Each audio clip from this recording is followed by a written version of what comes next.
Is that a new Mercedes? I stood in my driveway staring at my sister Laura as she stepped out of a gleaming black SUV that probably cost more than my annual salary.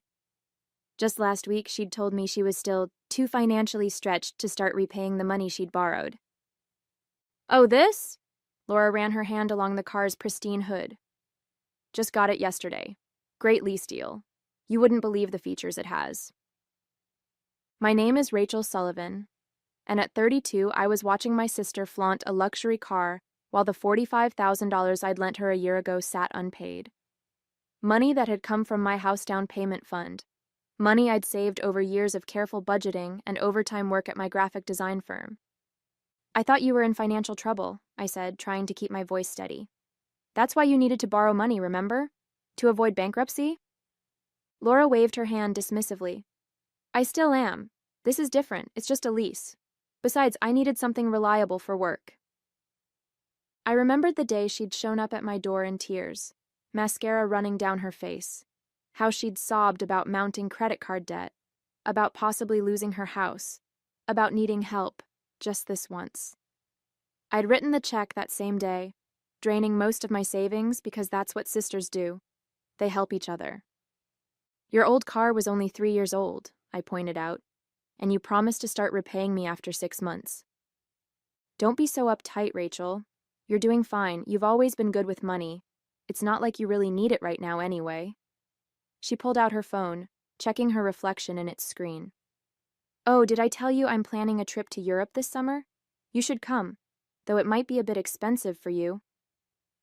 I stood there speechless.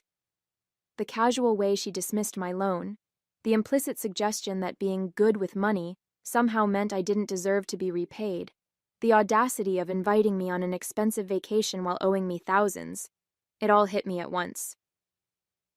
Actually, I do need the money, I said. I'd planned to use it for a house down payment. Well, maybe this is a sign you should keep renting. Property ownership is so much responsibility. She glanced at her watch. Anyway, I can't stay. I've got a spa appointment. We should do lunch soon. As I watched her drive away in her brand new Mercedes, something inside me snapped. A year of excuses, deflections, and broken promises crystallized into a moment of clarity. My sister wasn't just bad with money. She was taking advantage of me, and I'd let her do it. The pattern was nothing new. Growing up, Laura had always been the charming one, able to talk her way into, or out of, anything. When she maxed out her first credit card at 19, my parents paid it off. When she dropped out of college after 3 expensive semesters, they called it finding her path. Every financial disaster was met with support, understanding, and usually a check. I'd taken a different route, working through college, building my graphic design career from internships up, saving carefully. My parents called me the responsible one, but the way they said it made it sound boring, like being good with money was somehow less impressive than Laura's endless string of exciting mistakes. That evening, I pulled up my bank statements, looking at the sharp drop in my savings from a year ago. I'd had almost $60,000 saved, enough for a decent down payment in our area. Now, thanks to Laura, I was back to renting a small apartment while watching my sister cruise around in a luxury car. My phone buzzed with a text from my mom.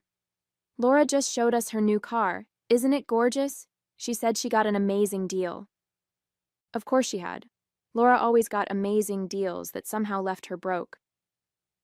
I thought about telling my mom about the unpaid loan, but I already knew how that conversation would go. She's going through a rough time, my mom would say. You know how hard things have been for her since the divorce. Laura's divorce had been 3 years ago, but it was still her get-out-of-responsibility-free card. Never mind that her ex-husband had left her with a paid-off house and a generous settlement. Somehow she'd burned through all of it while maintaining her expensive lifestyle. I opened my email, finding Laura's desperate message from a year ago. I promise I'll pay you back in 6 months, tops. You're my only hope, Rachel. I could lose everything. I know it's a lot to ask, but you've always been so good with money. Please help me. I'll never forget this. Below that were months of follow-up emails, each with a different excuse for why she couldn't start repaying me yet. Car repairs. property taxes. A leaky roof. Yet somehow she'd had money for regular salon visits, weekend trips, and now a brand new Mercedes. My computer pinged with a new email, Laura sending photos of her car to the whole family. "New beginnings," she wrote. "Sometimes you have to invest in yourself." Invest in yourself. With my money. Money that was supposed to be investing in my future, in my dreams of home ownership. I closed my laptop, my hands shaking with anger. This wasn't just about the money anymore. It was about respect, about family, about being taken for granted. The next day I started gathering evidence. Every email, every text message, every bank transfer, I documented it all. My graphic design training came in handy as I created a detailed timeline of Laura's promises and excuses. The pattern was almost laughable. Urgent pleas for help followed by months of evasion, sprinkled with casual mentions of her latest splurges. I even found the napkin where she'd scribbled her repayment plan that day in my kitchen. 6 months tops, she'd written, complete with monthly payment amounts she'd never made. I'd kept it, thinking it might matter later. Now it sat in my growing file of broken promises. My phone buzzed with another text from Laura. "Hey sis, some friends are planning a spa weekend next month. You should come. We could do a payment plan for your share." I stared at the message in disbelief. She was inviting me to spend money on a spa weekend while sitting on $45,000 of my savings. The sheer audacity of it made my blood boil. That evening, my cousin Jenny called. "I saw Laura's new car on Instagram," she said cautiously. "Isn't that the same sister who borrowed your house down payment?" "The very same," I replied. "Rachel," Jenny's voice turned serious. "You need to do something. This isn't okay. My husband's a lawyer. He keeps saying you should have gotten something in writing." She was right, of course. I'd trusted family instead of protecting myself, but it wasn't too late to fix that mistake. "You know what will happen," Jenny warned. "The whole family will say you're being harsh. They'll tell you to be understanding because she's going through a hard time." "She's been going through a hard time since high school," I said. "Meanwhile, I'm the one living in a one-bedroom apartment because my savings are sitting in her driveway." After hanging up, I opened my laptop and started researching small claims court procedures. The maximum claim amount in our state would cover most of what Laura owed me. I also found templates for formal demand letters, the first step in legal proceedings. My hands shook as I typed Laura's name into the template. This would change everything. No more family dinners pretending everything was fine. No more playing the understanding sister while watching Laura spend my money. No more being the family ATM. But as I looked around my small apartment, at the life I'd put on hold to help her, I felt my resolve strengthen. Laura had chosen her priorities when she bought that Mercedes. Now it was time for me to choose mine. I sent the demand letter by certified mail, keeping the receipt as another piece of evidence. 3 days later, Laura burst into my apartment unannounced, waving the letter. "Are you serious with this legal garbage?" she shouted. "I'm your sister. You can't sue your own sister." I kept my voice steady. "You've had a year to handle this like sisters. Now we're handling it like adults who made a financial agreement." "I can't believe you're being so cold about money. It's just money. Family is more important." She collapsed onto my couch, already starting the waterworks that had worked so well last time. "Yes, family is important," I agreed. "So important that I gave you my house down payment when you needed help. So important that I trusted you to keep your word. How's that working out?" "You know I've been struggling." "Not too much struggle for a new Mercedes," I cut in. "Or those designer boots you're wearing. Or that European vacation you're planning." Laura's tears dried up instantly, replaced by anger. "You're just jealous because I know how to enjoy life while you pinch pennies and obsess over spreadsheets." "No, I'm angry because you took advantage of me. Because you promised to repay me and instead spent my money on luxury cars and spa weekends." "Fine." She stood up, grabbing her designer purse. "Take me to court. See how Mom and Dad feel about that. They already think you're too materialistic, always talking about saving and investments." "You mean being responsible?" "Yeah, how terrible of me." As she stormed out, my phone lit up with texts from our parents. Laura had obviously called them immediately. Mom, why are you threatening your sister? She's family. Dad, let's talk about this. No need for lawyers. I took a deep breath and typed out a group message. Laura borrowed $45,000 a year ago, promising to repay it in 6 months. Yesterday, she bought a new Mercedes instead of paying me back. I'm done being taken advantage of. The responses came quickly. Mom, she needed that car for work. Dad, maybe we can work out a payment plan. Laura, I can't believe you're telling everyone about this. Private family matters should stay private. I laughed out loud at that last one. Private family matters. Like the Mercedes she'd plastered all over social media? Like the European vacation she'd been bragging about? Private or public, the money is still owed, I replied. You have 30 days to respond to the demand letter. After that, I'm filing in small claims court.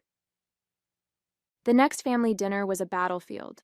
My mom had insisted we all come over to work things out as a family, but it was clear whose side she was on.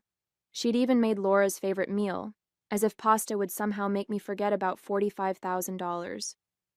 I just don't understand why you're being so aggressive about this, my mom said, passing the garlic bread. Laura's going through... If you say a rough time one more time, I'm leaving, I interrupted. She's been going through a rough time for 15 years. Meanwhile, she's driving a car that costs more than what she owes me. That's different, Laura protested. The car is an investment in my career. I need to project success. You know what project success? I pulled out my folder of documents. Paying your debts, being trustworthy, not stealing your sister's house down payment. Stealing? Laura gasped. I borrowed it. You agreed. You borrowed it with specific promises that you broke. That's called fraud. My dad, who'd been quietly eating his pasta, finally spoke up. Maybe we could help. Your mother and I could contribute something. No. I set down my fork. This isn't about the family helping Laura out of another mess. This is about Laura facing consequences for once in her life. But we're family, my mom insisted. Family helps each other. Really? Where was this family helps each other philosophy when I needed a roommate after college? Laura had that big empty house, but you said I needed to learn independence. Laura rolled her eyes. That was different. Yes, it was different. Because it was me needing help instead of you. Everything's different when it's me. So, you've always been so good at handling things on your own, my mom started. That's not a punishment, Mom. Being responsible shouldn't mean I'm less deserving of consideration, of respect, of having my sister keep her word. The silence that followed was deafening. My mom looked close to tears. My dad studied his plate, and Laura just looked angry, like I was the one who had betrayed her. I'm filing in small claims court next week, I said, standing up. You can either start taking this seriously, or you can explain to a judge why you bought a luxury car instead of repaying your debt. If you do this, Laura warned, it will change everything. I looked at my sister, really looked at her. The designer clothes, the perfectly manicured nails, the entitled attitude that our family had carefully nurtured for years. Everything already changed, I replied. It changed the day you decided your Mercedes was more important than your word. True to her word, Laura rallied the extended family against me. Aunts called to tell me I was being unreasonable. Cousins sent messages about family loyalty. Even my grandmother weighed in, saying she was disappointed in my choices. I saved all their messages in my legal file. Each one proved how Laura had weaponized the family against me, turning my attempt to get repaid into an act of betrayal. Only Cousin Jenny stood by me, sending daily texts of support and updates from her lawyer husband about what to expect in court. A week before the court date, my parents made one last attempt at intervention. They invited me over, and I found Laura there too, sitting at the kitchen table like we were kids about to be disciplined. We have a proposal, my dad said, pulling out his checkbook. We'll pay half of what Laura owes you. You can drop the court case, and we can put this whole ugly business behind us. That's very generous of you, I replied. But no, this isn't about you fixing Laura's mess again. It's about Laura facing consequences. I could lose my car, Laura burst out. They might repossess it if I have to pay you back all at once. You should have thought about that before buying it with my money. It wasn't your money anymore. I borrowed it. That's not how loans work, Laura. You don't just get to decide you're keeping it. My mom started crying. Please, Rachel. This is tearing our family apart. No, Mom. Laura's actions tore this family apart. I'm just refusing to pretend it didn't happen. But she's your sister, my dad tried again. Yes, she is. And as my sister, she should have respected me enough to keep her word. To not buy luxury cars while owing me money. To not treat me like a bank that doesn't need to be repaid. Laura stood up suddenly. Fine. You want to destroy this family over money? Go ahead. But don't expect me to ever forgive you. I watched her storm out, remembering all the times I'd seen this same performance. The dramatic exits, the tears, the guilt trips.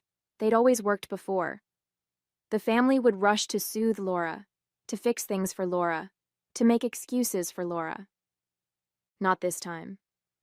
I'll see you in court, I called after her. Then I turned to my parents. And if you try to pay her debt for her, I'll name you as co-defendants for attempting to obstruct justice. My dad's face went pale. My mom's tears stopped abruptly. For the first time, they looked at me not as the reliable daughter they could take for granted, but as someone capable of standing her ground. The morning of court, I arrived early, dressed in my most professional outfit and carrying my carefully organized file of evidence. Jenny came with me for support, while her husband had helped me prepare my presentation to the judge. Laura showed up late, of course. She breezed in, wearing designer clothes and carrying a new handbag that probably cost more than my monthly rent. Our parents sat behind her, looking uncomfortable in the small claims courtroom. The judge was a no-nonsense woman in her 60s who listened carefully as I presented my evidence, the original bank transfer, Laura's written promises, the timeline of excuses, and photos of her recent purchases, including the Mercedes. When it was Laura's turn to speak, she tried her usual tactics. She cried. She talked about family loyalty. She mentioned her divorce from 3 years ago. She explained how the car was a necessity for her real estate career. The judge wasn't moved. Ms. Sullivan, she addressed Laura, are you telling me you purchased a luxury vehicle while owing your sister $45,000? It's just a lease, Laura protested, and I needed it for work. That's not what I asked. Did you buy a new car instead of repaying your sister? Well, yes, but... And these vacation photos posted on your social media last month? Was this trip necessary for work as well? Laura shifted uncomfortably. No, but... Miss Sullivan, this court takes a very dim view of individuals who demonstrate such blatant disregard for their financial obligations. Your sister provided substantial evidence of both the loan and your ability to repay it, had you chosen to do so. I watched Laura's face as she realized her usual manipulations weren't working. The judge wasn't family. She couldn't be swayed by tears or guilt trips or claims of hard times. Furthermore, the judge continued, your social media posts suggest a pattern of frivolous spending while actively avoiding your debt. This court finds in favor of the plaintiff. You are ordered to repay the full amount of $45,000 within 90 days. 90 days? Laura gasped. That's impossible. I don't have that kind of money. Perhaps you should consider selling your new car, the judge suggested dryly. Next case. In the hallway afterward, Laura lunged at me. Happy now? You've ruined everything. You ruined it, I replied calmly. You ruined it when you decided your luxury lifestyle was more important than your integrity. My parents hovered nearby, looking lost. They'd never seen Laura face real consequences before. They'd never seen me stand up to her like this. We could help with the payments, my dad started to offer. Don't you dare, I cut him off.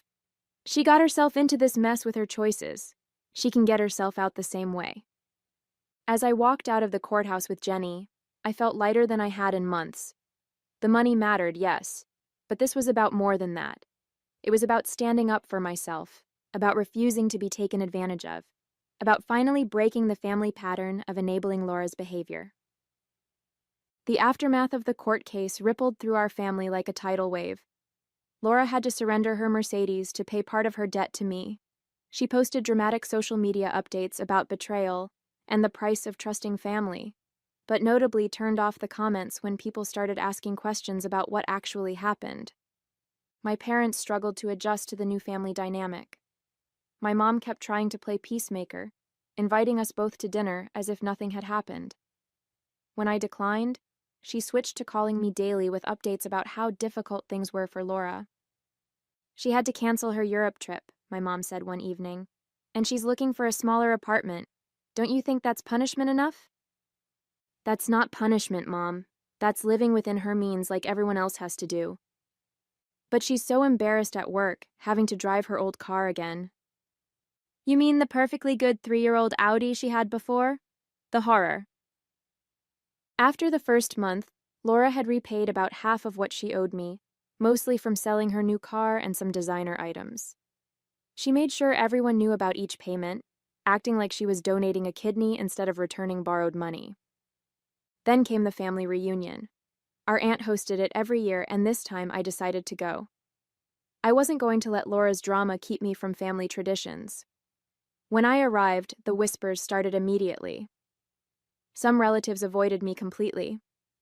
Others cornered me to share their opinions about how I should have handled things more privately. But something unexpected happened too. My younger cousins started asking me for financial advice. My Aunt Susan quietly mentioned that my stand had given her the courage to stop lending money to her gambling-addicted son.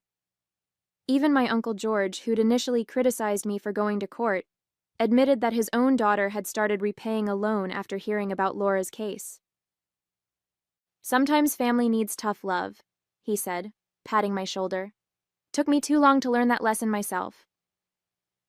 The real surprise came from my dad. He pulled me aside during the reunion, looking uncomfortable but determined. I've been thinking, he said. Your mother and we didn't do Laura any favors over the years, or you for that matter. We expected too little from her and too much from you. Dad? No, let me finish. Watching you stand your ground, even when everyone was against you, it made me realize how much we've enabled her behavior, and how unfair we've been to you. He pulled out an envelope. This isn't to pay her debt. This is different. Your mother and we helped Laura with a down payment when she bought her house. We should have done the same for you. It's not the full amount, but it's a start. I looked at the check. It was for $25,000. Not just money, but acknowledgement, recognition, respect. Thanks, Dad, I said, blinking back tears. This means a lot. 6 months after the court case, Laura finally made the last payment. She transferred the money without a word, but posted a vague social media message about closing difficult chapters and moving forward. Our mutual friends told me she'd started seeing a financial advisor and was actually sticking to a budget for the first time in her life. My mom still struggled with the change in our family dynamic. She kept trying to orchestrate reconciliation opportunities, unable to accept that sometimes relationships need to stay broken to heal properly. But my dad had become an unexpected ally, shutting down her attempts to guilt me into making peace. The money went straight into my house fund, and with my dad's additional help, I finally had enough for a down payment. The day I closed on my new home, I thought about how different everything was from a year ago. I'd lost the easy relationship with my sister, the blind support of some family members, the role of reliable peacekeeper I'd played for so long. But I'd gained something more valuable, self-respect, the knowledge that I could stand up for myself, even when it was difficult, even when it hurt, even when everyone expected me to give in, like always. Jenny helped me move into my new place, and as we unpacked boxes, she handed me a framed quote she'd designed herself, putting her own graphic design skills to work. It read, "Sometimes the highest price of peace is your self-respect." I hung it in my home office, a reminder of lessons learned and boundaries earned. At my housewarming party, I watched my transformed family dynamics play out in real time. Laura didn't come, but she'd sent a card, store-bought, with a simple congratulations and her signature. No fake sentiments, no dramatic statements, just acknowledgement from a safe distance.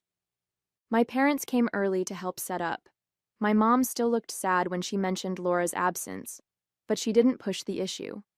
My dad took me aside to show me a spreadsheet he'd made to track his own expenses. He'd finally started managing the family finances instead of letting them spiral out of control. Cousin Jenny brought her famous lasagna and a bottle of champagne. "To new beginnings," she said, "and to standing your ground." Other relatives who'd initially criticized me now asked about my experience buying a home, some even admitting they wished they'd been stricter with their own family lending. The house wasn't as luxurious as the one I might have bought a year ago, before Laura's loan drained my savings. But it was mine, earned through hard work and protected by newfound strength. Each room represented not just my financial investment, but my investment in myself. Later that evening, I found a quiet moment to sit on my new back porch, listening to the happy chatter from inside. A year ago, I'd been the family peacekeeper, the reliable one who would sacrifice anything to keep everyone happy. Now I was something else, something stronger, clearer, more defined. Sometimes family bonds have to break to reset properly. Sometimes the most loving thing you can do is hold someone accountable. And sometimes losing what you thought you needed helps you find what you actually deserve.